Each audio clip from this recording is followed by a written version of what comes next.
축복합니다. 축복합니다.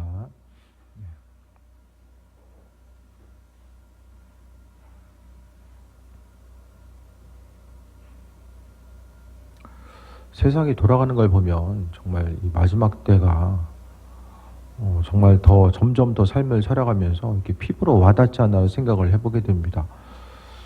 이전에 생각할 수 없고 경험하기 힘들었던 일들이 점점 더 눈앞에 펼쳐지게 되고, 또 우리가 이제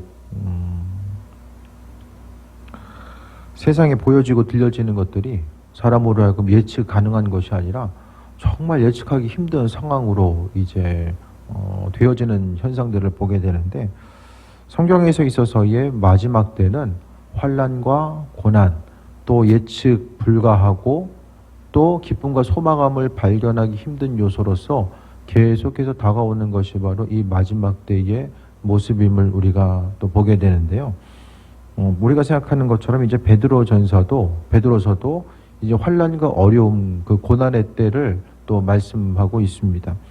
이 마지막 때에 성도는 어떤 삶을 어떻게 살아가야 될 것인지를 또 이야기하고 있는데, 점점 더 이제 팬데믹 기간 동안에 이 말씀 가운데 이 마지막 때라는 거, 이전에는 환난과 어려움의 때가 다가왔다라고 하면은 그것이 무엇인지에 대해서 잘 이렇게 피부로 와닿지 않았었는데, 이제는 이 마지막 때가 무엇인지 우리 자녀들의 삶을 통해서 보더라도 그들의 삶이 부모 세대보다는 훨씬 더 기쁘고 평안하고 좀 더 유익한 환경 가운데서 그들이 이제 앞으로 삶을 영위해 나갈 것이다라고 하는 그 소망과 기대함을 갖기가 힘든 시대가 되고 있는 거죠.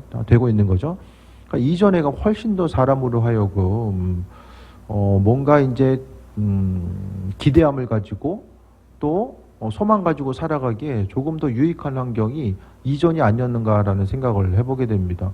그래서 앞으로의 삶의 모습은 점점 더 눈앞에 어떤 현상들이, 어떤 일들이 어떻게 펼쳐질지에 대해서 예상하지 못하고 그로 인해서 어려움 당하고, 또 이 팬데믹 기간을 통해서 각국의 이제 정부들, 우리가 이제 나라에서 해결해 줄 거라고 믿었던 그 정부 기관이 얼마나 이제 위기 앞에서 연약한 모습인가를 이제 발견하게 되는 거죠.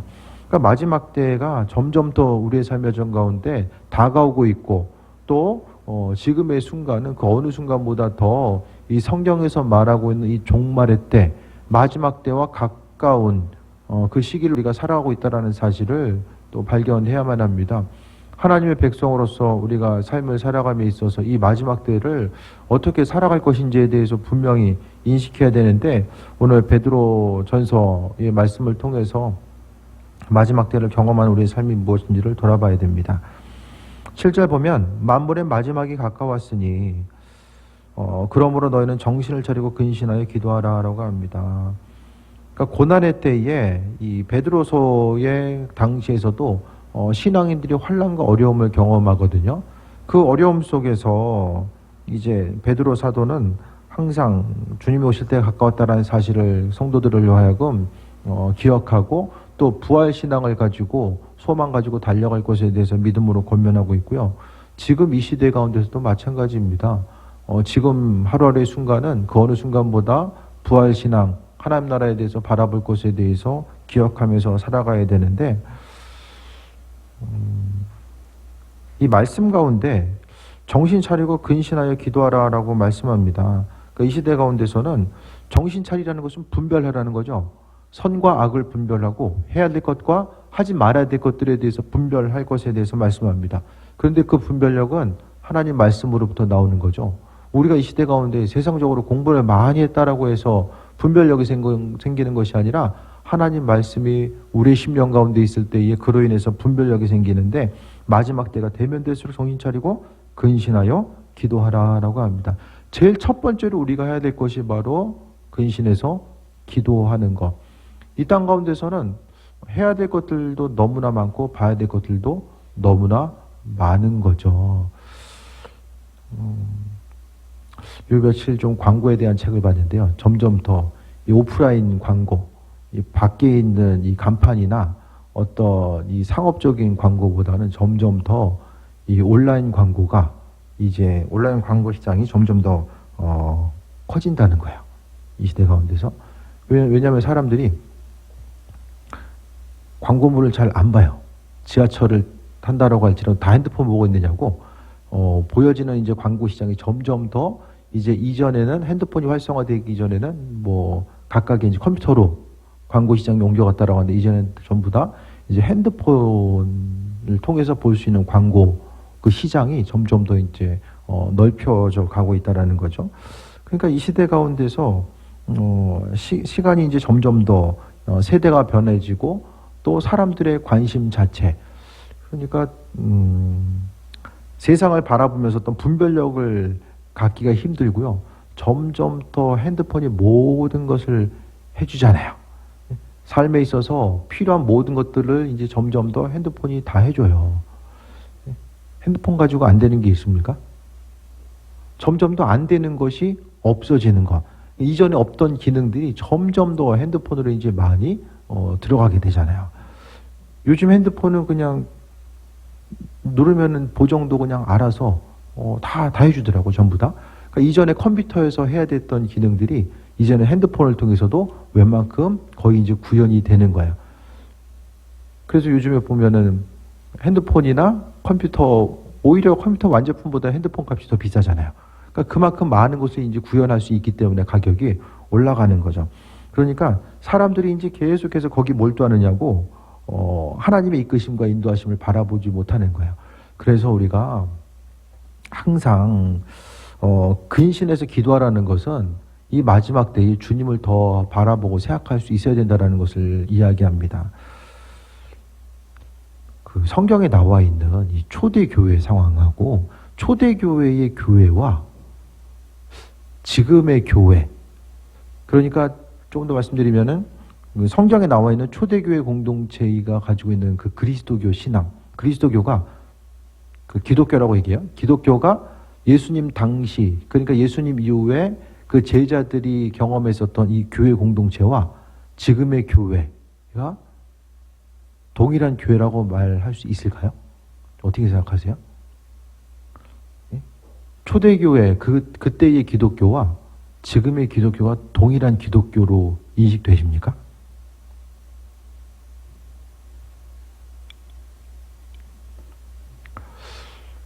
제가 요즘에 어쨌든 좀 그 영성에 관한 책을 좀 써야 되겠다라는 이 사명을 가지고 이제 좀 그 작업을 시작했어요. 뭐 얼마나 걸릴지는 모르겠어요. 그래서 이왕 한번 쓰는 거 좀 제대로 한번 써보자 해서 좀 책을 좀 읽으면서 그런 자료들도 좀 수집하고 그래도 한번 논문을 써봤더니 좀 자료 수집해가지고 쓰는 거는 그래도 할 수 있을 것 같더라고요. 그래서 지금 예수님 당시 초대교회부터 이 영성에 관한 것들을 조금씩 이제 보기 시작했는데요. 이 보면 볼수록 이 그 당시의 기독교와 지금의 기독교가 동일한 기독교인가? 이런 것에 대해서 좀 다시 한번 좀 생각해 보게 돼요. 초대교회 교인들은 항상 초대교회 교인들이 이제 우리가 사도행전을 통해 볼 수 있는 것처럼 그들의 삶은 복음 전하는 것과 구제하는 것, 이 두 가지. 그러니까 제자들의 삶의 모습 가운데서는 복음 전파와 구제 이 두 가지가 아주 핵심적인 요소였거든요. 그러니까 하나님 보시기에 합한 신앙인은 복음 전하는 사람, 또 구제하는 사람. 그래서 성경 전체를 주일날도 말씀드리겠지만은 이 다른 사람들에 대해서 이웃 한 사람 한 사람을 섬기는 것이 하나님을 섬기는 것이다라고 하는 이런 분명한 의식과 목표가 있었고 그것 때문에 그들은 자신의 삶을 헌신하게 됩니다. 지금은 그 당시에 보면은 예수님 당시 그러니까 이후에 그 제자들을 초대교회 공동체의 모습 초대교회라는 것은 여기서 로마에 의해서 국교로 지정되기 이전에 교회 공동체 대략 한 200년에서 뭐 한 250년 사이 그 정도 볼 수 있겠는데요. 그 당시에 그 신앙인이라고 한다면 주를 위해서 자신의 삶을 내려놓고 주님을 따르고자 하는 사람들. 그래서 그들은 모여서 시편을 암송하고 또 주님께서 행하셨던 그 말씀하셨던 것들에 대해서 같이 나누고 주님을 닮아가기 위해서 힘썼고요. 가진 소유를 나누고 베푸는 데 있어서 전혀 아까워하지 아니하고 주님을 닮아가고자 했던 그 모습. 그래서 그들은 이제 삶을 통해서 말씀 가운데 또 기도를 통해서 어떻게 하면 주님을 닮아갈 수 있을까를 돌아보게 된 거죠. 그래서 예수님 닮고자 힘썼던 이들이 이 초대교회의 그 신앙인들에게 있어서 아주 모범적인 신앙인이었다고 한다면 지금은 아주 모범적인 신앙인이면 누굴 얘기하는 거죠? 주변에서 저 사람은 정말 모범적인 신앙인이야. 외적인 행위적인 것으로 많이 바뀌었죠. 예? 행위가 온전한 거. 내면의 본성이 주님을 닮아가는 것보다 그냥 예배 잘 참석하고 보여지는 것들이 있잖아요. 수고하고 많이 헌신하고자 하는 그 외적인 모습들. 또 하나님의 축복을 소유했다고 한다면 초대교회 공동체 가운데 하나님의 축복을 소유한 사람들은 예수님 닮은 사람들. 주님 뜻대로 살고자 하고 주를 위해서 자신의 생명, 자신의 목적, 또 소유 모든 것들을 내려놓고자 하는 사람들. 그러니까 초대교회 공동체 가운데서 그들의 삶은 주를 위해서 내려놓고자 하는 사람들이 온전한 신앙인으로서 주님의 일꾼으로서 비춰졌다고 한다면 이 시대 가운데서는 더 많은 것을 가진 사람, 저 사람은 하나님의 축복을 받은 사람이야 라고 하면은 더 많은 것을 소유하고 누리는 사람이 주님의 축복을 소유한 사람처럼.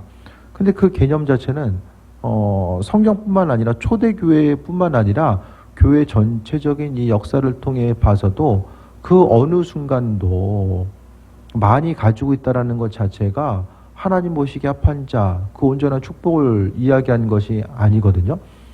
그러니까 믿는 자로서 우리는 이 성경에 나와 있는 온전한 신앙인의 모습과 지금 이 시대 가운데 사람들이 저 사람은 온전한 신앙이냐라고 이야기하는 그 부분, 그러니까 우리가 동일한 예수님을 믿고 있는가, 동일한 그런 말씀을 보고 동일한 신앙 전통 가운데 우리가 신앙생활을 하고 있는데 그것이 정말 이 성경적인 관점과 맞는 것인가, 이 성경과는 전혀 상관없는 것들을 우리가 보고 듣고 배우고 나아가고자 한다면은 이게 뭔가 이제 이단이 다른 게 이단이 아니라 그게 이단이거든요. 말씀과는 상관없는 거. 그래서 이제 중세에 보게 되면 하나님 말씀 오직 믿음으로 돌아가자라는 것이 그 중세의 종교 개혁의 모토였습니다. 그때도 행위적인 것이 많이 강조되다 보니까, 근데 이 시대 가운데서도 보게 되면 점점 더 이 간극이 벌어져요. 사람들이 너무나도 이제 물질적인 것들, 물질 문명에 익숙하다 보니까 하나님의 축복 또한 이 물질적인 것을 통해서만 이제 해석을 하려는 시도들이 나타나게 됩니다. 그래서 하나님의 축복은 더 많이 소유하는 것. 성경에서 하나님 축복은, 하나님께서 말씀하신 축복은 더 많은 것을 내려놓는 것이 축복인데, 이 시대 가운데서 축복은 더 많은 것을 소유하는 것. 우리도 모르는 사이에 더 많은 것을 소유하는 것 자체가 하나님의 축복이고, 또 더 많은 것을 소유하지 못하는 것 자체는 뭔가 힘들고 무능력하고 하나님의 이끄심과 인도하심으로부터 벗어나 있는 것처럼 들려지는 거죠. 그래서 환경 가운데서 우리가 정신 차리고 근신해서 기도하지 않으면은 이 도대체 이 마지막 때를 살아감에 있어서 정말 주님 오심의 때가 다가온다고 성경은 이야기하는데, 그러면 신앙생활을 바로 해야죠. 바로. 그냥 엉뚱한 것이 아니라 정확한 것을 향해서 정확한 관역을 통해서 화살을 쏴야 되잖아요. 이 마찬가지로 화살은 열심히 쏘는데 목적지 관역과는 전혀 상관없이 엉뚱한 곳으로 계속 쏘다 보면은 이제 본질적으로는 믿음의 그 자리로부터 멀어질 수밖에 없습니다. 그래서 이 마지막 때를 살아감에 있어서 기도하고 항상 이 교회가 뭐냐 도대체, 그리고 신앙인으로서의 삶을 살아가는 것이 무엇인가를 생각했을 때에 이 말씀은 도대체 하나님의 백성으로서의 삶을 살아가는 것이 무엇인지를 또 분명하게 우리가 발견할 수 있어야만 합니다. 초대교회 공동체의 상황 가운데서, 그리고 이제 예수님의 제자들, 예수님의 그 제자들의 그 제자들, 이런 한 사람 한 사람의 이제 내용들을 우리가 살펴봤을 때에 그들은 철저하게 어떻게 하면 그리스도 예수 주님을 위해서 살아갈 수 있을까에 대해서 마음의 중심을 두었고요. 하나님의 백성으로서의 삶을 살아가는 것이 무엇인지에 대해서 또 생각해 보게 됩니다. 그래서 우리가 근신하여 기도하는 것, 하나님의 백성으로서의 삶을 살아감에 있어서 기도하고 주님 기뻐하시는 삶이 무엇인지를 돌아봐야 되는 거예요. 믿음으로 살아가는 것, 그것이 무엇인지를 깨달아 알아야만 합니다. 문 좀 닫아주세요. 네.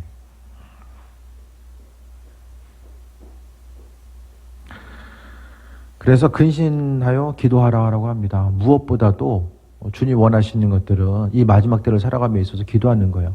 그게 아니면요, 교회가 이제 전통들이 있는데 이 신앙 전통이 이제 2차 대전 이후로 70년대, 80년대, 90년대 이제 점점 더 이제 전쟁이 좀 2차 대전 이후로 전쟁이 없는 시대에 사람들이 이제 물질적인 풍요를 누리면서 많은 부분 신앙생활 자체 이 본질적인 부분들이 이게 변질이 돼요. 세계적으로요. 이 변질이 되다 보니까 신앙생활하는 것이 정말 무슨 뜻인지에 대해서 기독교 신앙을 가지고 살아가는 것, 그리고 영성이 뭐냐면은 그리스도 예수 주님과 교제하는 거잖아요. 그분을 마음에 두고 그분 공급하신 힘과 능력을 통해서 살아가는 그 온전한 영성 자체. 다시 말씀드리면 신앙생활을 잘하는 것 자체가 무엇인지 점점 더 이제 잊고 살아가는 거죠. 그래서 그 어느 순간보다 지금 이 교회 공동체 또 신앙인으로서 삶을 살아감에 있어서 그 신앙의 본질이 그 어느 순간보다 이 왜곡된 시기를 우리가 살아가고 있다는 거예요. 그러니까 아주 힘들게 생각하지 않아도 여러분이 생각하고 있는 축복의 개념과 성경이 이야기하는 축복의 개념이 이게 맞는 거냐? 네? 복의 개념이 맞는 거냐? 네? 또한 이 저주의 개념이 맞는 거냐? 성경에서 이거 저주야 라고 이야기하는데 내가 생각하기에도 그게 저주인 것 같아. 이 부분이 이게 일치가 되는가? 그런 부분을 생각을 해봐야 되는 거예요. 그래서 어떤 복의 개념을 생각했을 때에 예수님께서 이런 사람이 복되다라고 말씀하셨잖아요. 그 팔복의 개념을 통해서도 이제 복된 삶을 어느 정도 좀 비춰주셨는데요. 그런 부분이 우리의 삶의 여정 가운데 이게 어느 정도 일치돼서 나아가는가? 신앙생활하는 거 대부분의 삶은 무엇입니까? 예수님 잘 믿어가지고 주님께서 더 공급해 주시는 것, 네? 건강 주시고 자기 아들 하나님께서 잘 성장할 수 있도록, 좋은 곳에 들어갈 수 있도록, 더 많은 것을 소유하고 물질로 해서 근심 걱정하지 않고, 이게 복의 개념이라고 한다면 이 성경에서 있어서의 주님의 제자들은 그런 삶을 살았던 사람들이 한 사람도 없어요. 주님의 제자, 또 제자들의 제자, 이 초대 교회에 있어서의 이런 폴리캅이라고 하는 안디옥의 주교였었죠. 순교당하고 주님의 제자들의 제자들, 그들이 이제 어떤 교회 지도자들이 많은 부분 순교하거든요. 예수님 때문에. 뿐만 아니라 교회가 이제 그 국교화될 때, 그러니까 로마에서 국교화되니까 교회가 쉽고 편안한 가운데 있다 보니까 이제 이 물질 문명 앞에 이제 서게 되고 교회가 약간 타락의 길로 들어설 수 있는 이런 환경이 조성되니까 사람들이 일부러 사막으로 가고 수도원으로 좀 더 깊은 곳으로 들어가서 이 수도원을 만들어요. 그냥 주님 뜻대로 살아간다는 것 자체가 계속해서 보게 되면 이 교회 역사를 통해 보게 되면 이제 지금 근대 말고 그 현대에 말고 어쨌든 지금 1900년대 초반, 중반 지금도 마찬가지죠. 정말 깨어서 그리스도 예수 주를 위해서 살기 위한 사람들은 어떻게 하면 좀 더 내려놓을 수 있고 나 자신의 그런 그 가치관과 자아, 나 중심으로 살아가고자 하는 그 부분을 어떻게 하면 내려놓을 수 있을까? 그것에 대해서 고민하고 움직이는 삶을 살게 되잖아요. 그러니까 본질적으로 신앙생활하는 게 뭘까? 이 마지막 때에 정말 정신 차리고 있지 못하다면은 주님과는 상관없는 것들을 그런 부분 가운데 계속해서 중심 두다가 넘어질 수밖에 없는 거. 주님 앞에 갔는데 주님, 저 주님 위해서 살았습니다. 근데 이 주님 위해서 산 게 아니라 나 자신의 영광, 주께 간구했지만은 그 간구하는 그 기도 제목들이 예수님과는 전혀 상관없이 주를 위해서 간구한 기도 제목들은 없이 그냥 내 영광 위해서 계속해서 그 부분만 간구하진 않았나. 이런 부분들을 점검해 봐야 되는 거죠. 그래서 주를 위해서 헌신하고 포기하는 삶이 무엇일까? 오죽했으면 예수님께서 부자가 천국에 들어가는 것이 낙타가 바늘귀 통과하는 것보다 힘들다. 그 말씀 하셨잖아요. 아까 잠깐 김동현 성도님 만나가지고 그런 얘기를 하는데 김동현 성도님 이런 얘기 하는 거예요. 잠깐 이런 얘기 나누다 보니까 그럼 불가능하다는 얘기네요. 생각해보니까 그렇더라고요. 낙타가 바늘 게 어떻게 통과해요? 못 하잖아요. 그러니까 예수님이 왜 그렇게까지 말씀하셨는가를 생각했을 때에 성경의 전체적인 것을 다 보게 되면 나눔과 섬김과 베품이 구원의 문제와 가장 밀접하게 연결돼요. 예수님께서 우리가 알고 있는 것처럼 하나님 나라에 합한 자는 믿음 있는 사람들이잖아요. 그 믿음 있는 것이 뭘로 나타나냐면은 성경은 인류 역사상 전체적으로 성경의 역사 또 신앙인들의 역사를 통해 보면 그리스도 예수를 믿는다라는 것은 주변 한 사람 한 사람을 향한 나눔과 섬김의 모습과 밀접함을 넘어서 하나로서 비춰지고 있는 모습을 보게 됩니다. 그러니까 우리가 주님을 따르고 섬기고 주님을 주인으로서 고백하되 우리의 육신적인 이런 인간적인 생각들은 끊임없이 소유하고 가지려고 하는 그 욕망 자체가 있잖아요. 그런데 믿는다라는 것은 뭐냐면요. 성경에서의 믿음의 개념 자체는 하나님 사랑이고 이웃 사랑인데 그 이웃 사랑의 모습 자체가 구체적인 행함을 통해서 나타나는 것. 이런 그 나눔에 대한 코드를 가지고 한번 성경을 보세요. 그럼 주님께서 이 땅에서 행하셨던 거, 오병이어의 기적도 하나님 나라가 임했을 때에 작은 것이지만은 나눔을 통해서 풍성함을 이루는.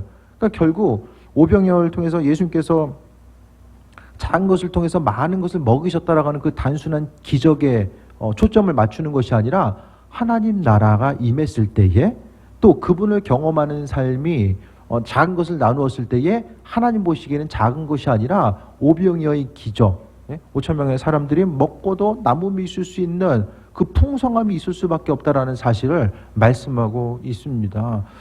그래서 항상 우리는 이 말씀을 통해서 이야기하는 거, 이 구약에서 보게 되면 하나님께서 여러 가지 이제 소유를 통해서 축복하신 내용들이 많잖아요.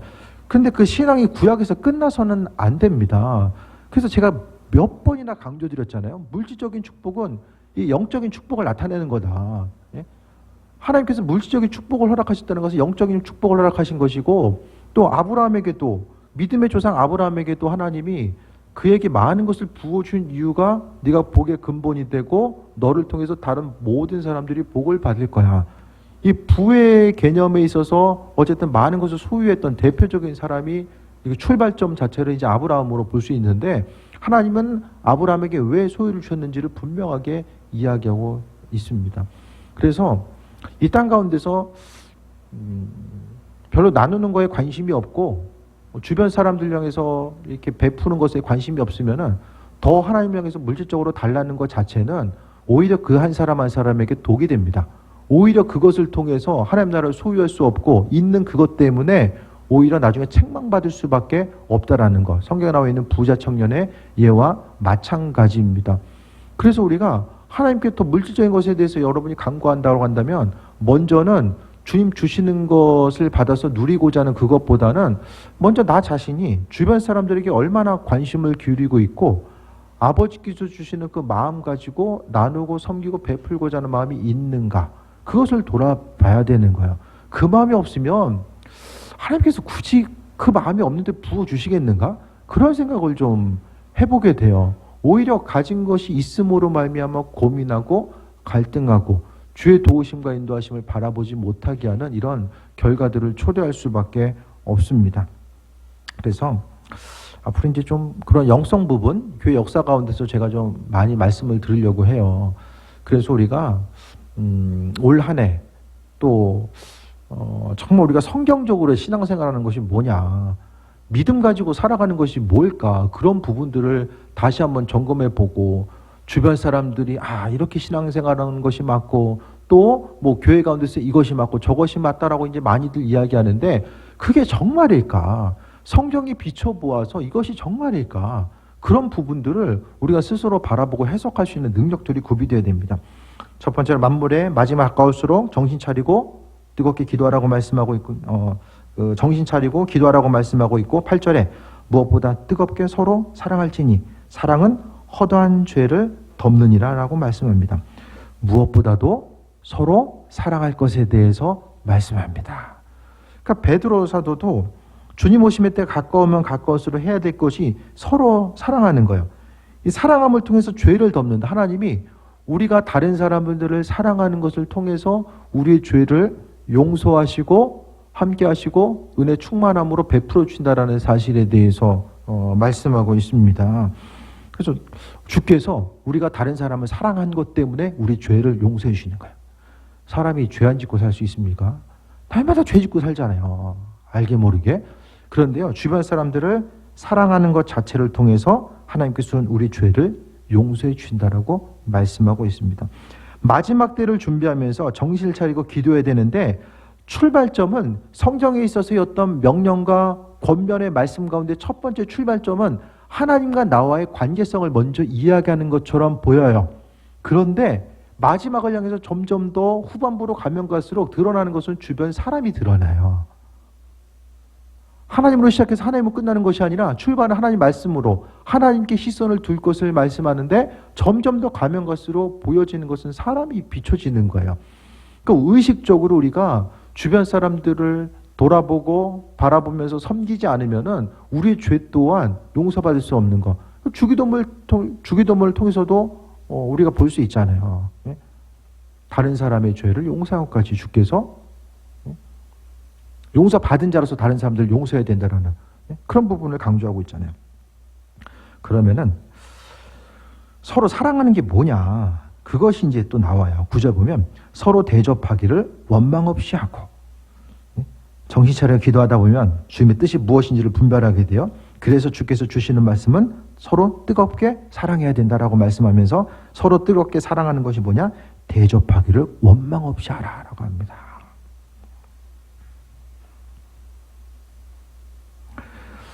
이 당시는요, 초대교회 상황은 뭔가 외부적인 압박이 계속해서 가해져요. 이 간헐적인 압박이 계속해서 가해지다 보니까 특히 이제 신앙인들끼리는 모르는 신앙인이라고 할지 잘 모르는 사람이라고 할지라도 신앙인들끼리는 섬기고 나누고 도와줘야 돼요. 그렇게 하면 생존이 불가능합니다. 그래서 다른 누군가가 왔을 때에 누군가를 대접했을 때에 생각보다 조금 더 오래 있을 수도 있잖아요. 또 그 사람의 필요를 채워줘야 되는 것들이 훨씬 더 많을 수도 있어요. 생각보다. 하지만은 서로 대접하기를 원망 없이 할 것에 대해서 말씀하고 있습니다. 예를 들어서 초대교회 공동체가 이제 딱 모였어요. 그 당시 보면 어떤 건물적인 개념이 아니라 야외, 어떤 동굴 같은데 또 어떤 예를 들어서 이제 초대교회 공동체는 야외에서 모일 때 지금은 이 불이 다 들어오잖아요. 근데 그 당시에는 저녁 시간에 모이기 위해서는 각자 등불을 가지고 와요. 그래서 중간에다가 때로는 앞에다가 등불을 모아놓으면은 이제 불이 이제 활활 좀 많은 부분이 이제 작은 그 등불이라도 모여졌을 때 좀 더 밝은 빛을 내잖아요. 빛을 보면서도 빛으로 오신 주님, 어둠을 물리치고 빛으로 오신 주님, 그분에 대해서 빛 하나를 보면서도 묵상하고 서로 나누고 이 사랑 가운데 함께하게 되는데, 근데 그러면서 이제 베드로 사도가 예를 들어서 우리 나누고 섬기고 베풀어야 됩니다. 예. 베드로가 이제 예를 들어서 이렇게 얘기하는 거예요. 주님의 말씀 가운데서 이 사랑과 나눔이 너무나도 중요합니다라고 들어요.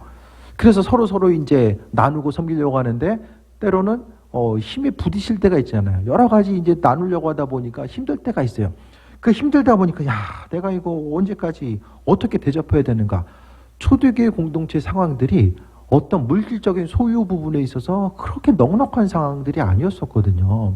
그렇게 하다 보니까 서로 계속해서 섬기다 보니까 이거 뭐 언제까지 이렇게 해야 되냐, 이런 어려움들이 초대교회 공동체 가운데 있을 수 있었다라는 거예요. 하지만 마지막이 가까울수록 대접하기를 원망 없이 해라. 다른 사람을 향해서 나누고 섬기고 베풀 때에 대접하기를 원망 없이 하라라고 말씀합니다. 그래서 최대한 삶을 살아감에 있어서 신앙인으로서의 삶을 살아가려면 최대한 나눠야 되고요. 베푸는 삶을 살아가야 되는 거죠.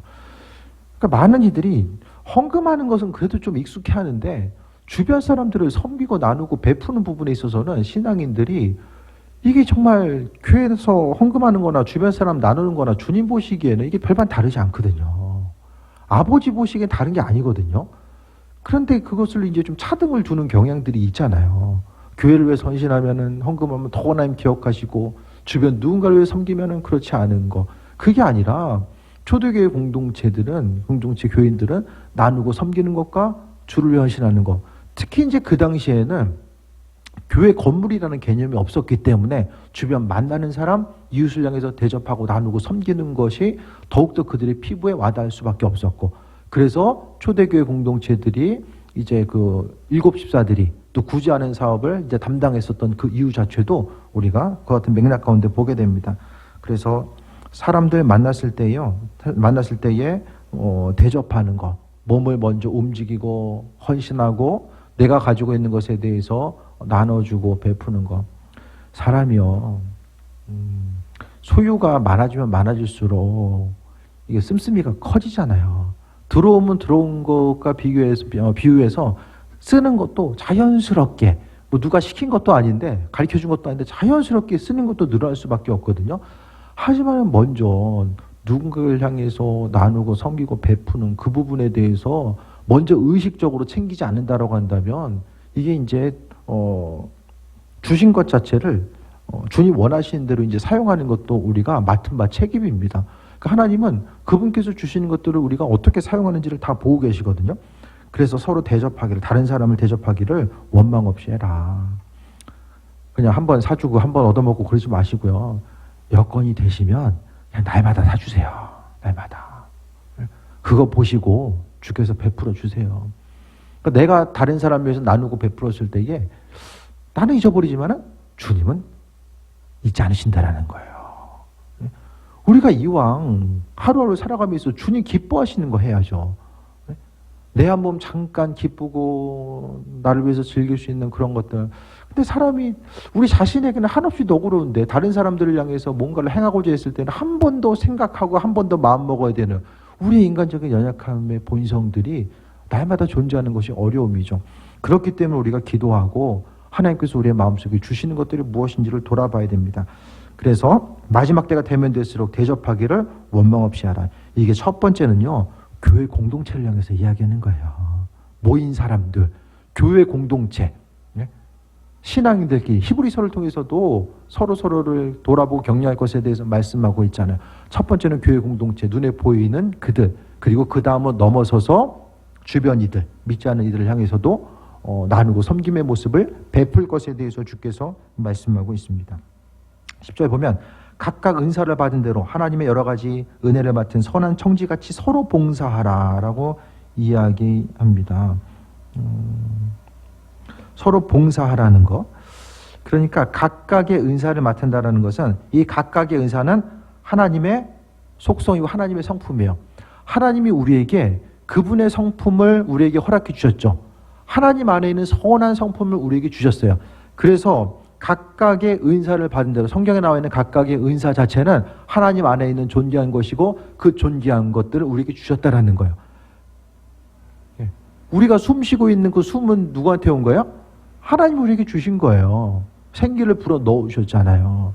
그러니까 우리 안에는 하나님께서 심어 놓으신 선한 DNA가 있어요. 하나님의 것들이 분명히 있다라는 거죠. 그것을 가지고 각각 은사를 받은 대로 하나님의 여러 가지 은혜를 맡은 선한 청지같이 봉사하라. 청지기는 주인의 것을 관리하는 사람이죠. 각각의 맡은 것을 통해서 해야 될 것이 서로 봉사할 것에 대해서 말씀하고 있습니다. 그러니까 하나님은 서로 봉사하게끔 하기 위해서 우리에게 여러 가지 은사와 은혜로서 허락해 주셨다라는 거예요. 하나님이 주심 자체는 그분께서 주시는 것은 우리를 향해서 내 안에서 끝나는 건 하나도 없어요. 나를 위해서 존재하는 건 없어요. 하나님이 우리에게 주신 것은 항상 주변을 향해 돌아보는 것. 그래서 마지막 때가 되면 될수록 서로 사랑할지니 구절을 통해서 대접하기를 원망 없이 하고 그 다음에 서로 봉사해라. 마지막 때에 문 걸어 잠그고 그냥 어디 가가지고 그냥 죽도록 기도만 해라가 아니라 그때일수록 서로 돌아볼 것에 대해서 말씀하고 있습니다. 그래서 나누고 섬기고자 했을 때도 받을 거 생각하지 마시고 나 자신이 도무지 이제 받을 가능성이 전혀 없는 것을 향해서 흘려보내는 거. 그게 초대교회 신앙이고요. 온전한 영성이고요. 신앙인의 모습이에요. 나누고 섬김 없이 믿음을 얘기할 수 없고요. 그리스도 예수 주임을 얘기할 수 없고 아무것도 얘기할 수가 없어요. 그래서 신앙 공동체 가운데서 우리가 돌아봐야 될 것은 계속해서 나누는 것. 근데 나누는 건요, 기도하지 않고 주님께 가까이 가려고 하지 않으면 할 수가 없어요. 우리의 본성이요, 우리로 하여금 다른 사람을 향해서 흘려보내도록 우리 육신의 본성 우리를 놔두지 않아요. 오히려 날마다 부족한 것들, 하나님 왜 내 부족함을 채워주시지 않는가? 날마다 거기에만 몰두하게 됩니다. 그러면 하나님이 말씀을 통해서 하나님은 분명히 약속대로 우리를 채워주신다라고 말씀하셨고, 받은 대로, 본문 가운데 받은 대로 하나님께서 여러 가지 은혜를 맡은 천한 청지기, 주께서 우리에게 다 주셨잖아요. 필요한 것도 있어야 될 것도 주셨어요. 맡은 그것을 가지고 서로 봉사하라고 말씀하고 있습니다.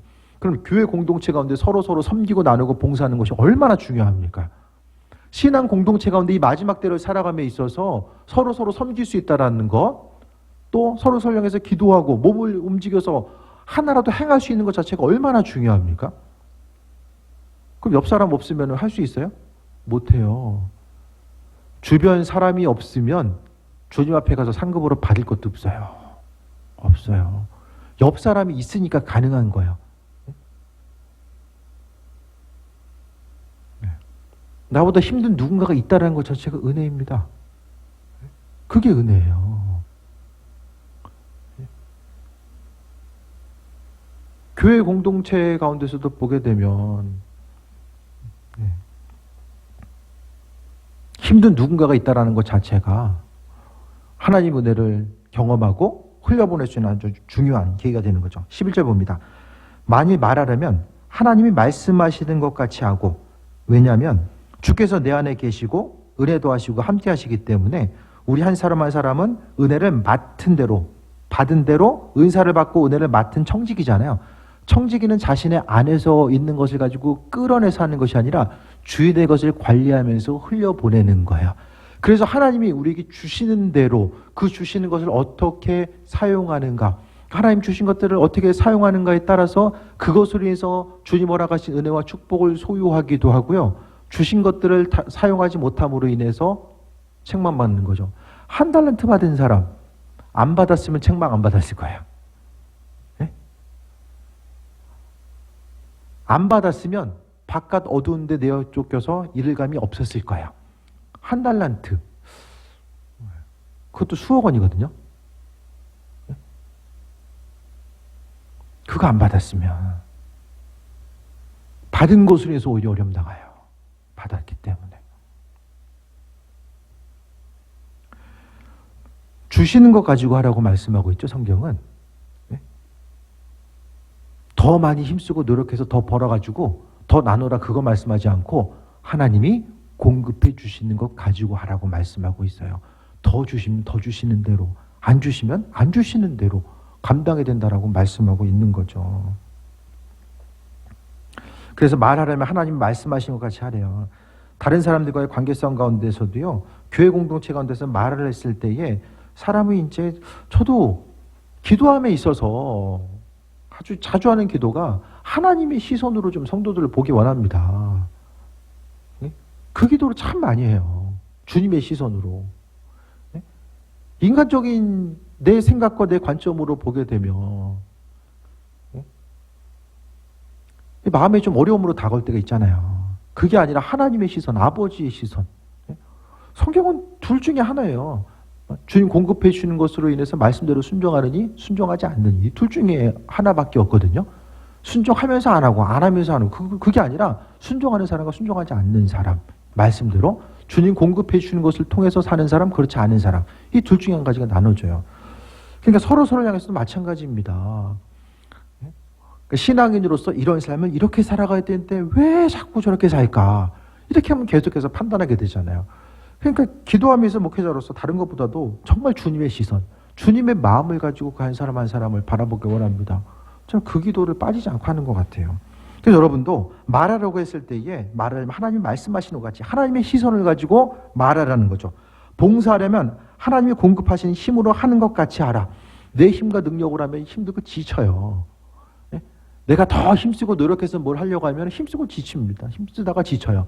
그것이 아니라 하나님이 봉사하는 것도 주님께서 공급해 주시는 힘과 능력으로. 그렇게 하려면 공급 라인이 제대로 작동을 해야 되잖아요. 주님과의 관계성 가운데 공급받음이 있어져야지만이 이게 가능하잖아요. 그 공급받음이 무엇입니까? 그게 영성이에요. 영성. 네. 영성이라는 것은 어떤 기도 많이 하는 특별한 사람들에게 요구되는 것이 아니라 이 시대 가운데서 하나님의 백성으로서 삶을 살기 위해서는 그 온전한 영성의 귀를 기울이고 관심을 기울여야만 합니다. 그러니까 영성이라는 것이 다른 것이 아니라 주 뜻대로 어떤 삶을 살아갈 수 있을까? 주님과 어떻게 교제하고 하나님 마음에 합한 자로서의 삶을 어떻게 살아갈 수 있을까? 이 혼란하고 우리의 시선을 빼앗는 이 수많은 것들이 존재하는 이 시대 가운데서 우리가 마음과 생각을 어떻게 지키고 제대로 신앙생활하는 것이 무엇이고 본질을 꿰뚫고 살아가는 것 자체가 뭘까? 이 시대 가운데서 2000년을 넘게 교회 공동체를 이루고 살아갔던 이들은 도대체 그리스도 예수 주님을 따른다라는 것에 대해서 어떻게 마음의 중심을 두고 살아갔는가? 깨어있는 신앙인들은 어떤 삶을 어떻게 살아가 있는지에 대해서 그것을 돌아봐야 됩니다. 그게 아니면요, 항상 이 시야가 보여지는 것에 갇히는 거죠. 특히 이제 세상 사람들이 이야기하는 복의 개념에 시야가 갇히는 거예요. 하나님의 축복을 세상 사람들이 말하는 축복과 혼동합니다. 그러니까 평생을 살아가도 주님께서 내게 무엇을 허락하셨고 어떻게 일하셨는지를 말할 게 없는 거예요. 그 은혜와 축복이 무엇인지에 대해서 헷갈리니까. 이는 11절 봅니다. 후반절. 이는 범세 예수 그리스도로 말미암아 하나님이 영광을 받으시게 하려 함이니 그에게 영광과 권능이 세세에 무궁하도록 있느니라. 여기 보게 되면은, 그러니까 전체적으로 다시 한번 보면은 대접하기를 원망 없이 하고 은사를 받은 대로 선한 청지같이 서로 봉사하고, 또 11절에 보면은 하나님이 공급하신 것으로 봉사하라. 쉽게 말씀드리면 받은 것 가지고 봉사하라는 거죠. 봉사라는 것이 많은 개념을 가지고 있는 거예요. 내 시간을 들일 수도 있고 물질을 들일 수도 있고 내 몸을 움직일 수 있는 그 어떤 것을 이야기하는 거죠. 이 봉사함을 통해서 어떻게 됩니까? 예수 그리스도로 말미암아 하나님 영광 받으신다. 이 수고하고 봉사하는 것은 어떻게 해요? 주께서 우리에게 허락해 주시는 것 가지고, 청지기는 주인의 것을 맡아서 관리하는 사람이에요. 그러니까 맡아서 관리하는 그 사람, 내가 내 것을 가지고, 아니 종이 자기가 팔아가지고 주인이 원하는 거 합니까? 아니잖아요.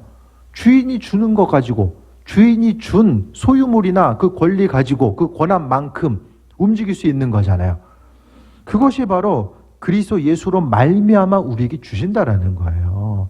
힘과 능력, 또 다른 사람 향해서 봉사할 수 있고 말할 수 있고 또 대접할 수 있는 이 모든 것들은 다 주께서 우리에게 주시는 것이고, 그것을 통해서 결국에는 하나님이 영광 받으신다. 조금 더 단순한 공식 가운데 말씀드리면, 기도하고 주님과의 그 친밀한 관계성 가운데 있다 보니까 주께서 우리에게 공급을 해주시는 거예요. 아버지의 마음이 무엇인지 깨달아 알고, 아버지께서 시선을 두고 계시고 기뻐하신 일들이 무엇인지를 알고 나도 그것에 관심을 기울이려고 하다 보니까 하나님이 그리스도 예수를 통해서 우리에게 부어주시는 거예요. 그러니까 지금 그것을 통해서 하나님이 영광 받으시는데, 하나님의 시선은, 주님의 시선은 지금 어디를 향해 있습니까? 사람을 향해 있어요. 사람. 주변 사람을 향해 있어요. 사람을 향해서. 때로는 나를 힘들게 하는 사람, 내가 언제까지 저 사람을 위해서 헌신하고 수고하고 봉사해야 되는가? 사람, 관계, 사람. 하나님이 영광 받으시는 것은, 아니 우리가 주를 위해서 할 수 있는 게 뭐 있어요? 성경은 우리가 주를 위해서 행할 수 있는 아주 핵심적인 것이 뭐냐? 주변 사람이죠. 사람을 섬겨야 되니까 복음 전파도 땅끝까지 이뤄 복음의 증인되라고 말씀하신 것도 모든 것을 다 가지고 있는데 복음 전파, 그리스도 예수를 몰라요? 그 이 세상에서 아무리 수고하고 다른 사람을 베푼다라고 할지라도 결국엔 썩어 없어지잖아요. 그 지옥과 인생을 위해서 수고하고 힘쓰는 거예요. 그게 아니라 말씀 가운데 주변 한 사람 한 사람의 영혼 구원과 그들을 섬기고 베푸는 것에 대해서 이야기하는 거죠. 그러니까 사람의 본성은요, 그거를 할 수가 없어요.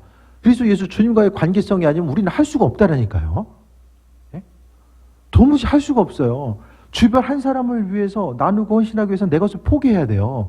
포기하고 내려놔야 되는데 우리의 본성은 우리는 도무지 그걸 할 수가 없어요. 우리는 할 수 없는 존재예요.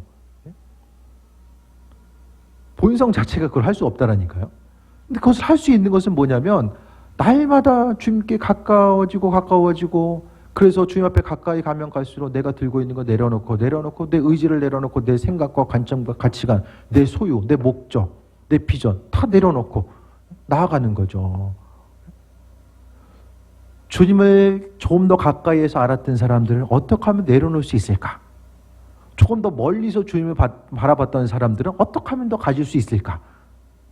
주님은 내려놔라. 아닙니다. 이 시대 가운데서는 내가 더 가져야 됩니다. 더 주시면 제가 더 할 수 있을 것 같습니다. 양극단에 서 있는 거죠. 예수님과 우리 초대교회 공동체와 지금의 모습 가운데서 부흥하는 교회, 어떤 교회입니까? 더 크고 화려하고 더 많은 것을 할 수 있는 교회, 하나님의 은혜와 능력을 소유한 신앙이 누구입니까?